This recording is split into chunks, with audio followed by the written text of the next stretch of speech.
Yan ang masarap na prutas. Hinog na hinog. Grabe. Oh. Grabing hinog, oh. Nabalik pa yung sanga.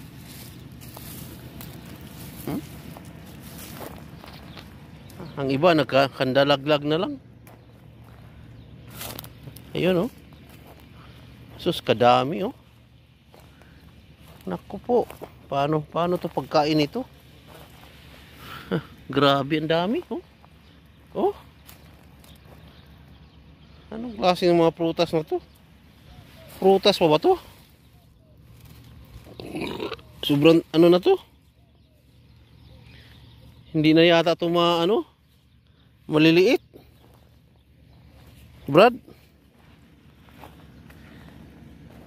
Hindi na ito ma-harvest siguro, maliliit eh. Di ba, Brad?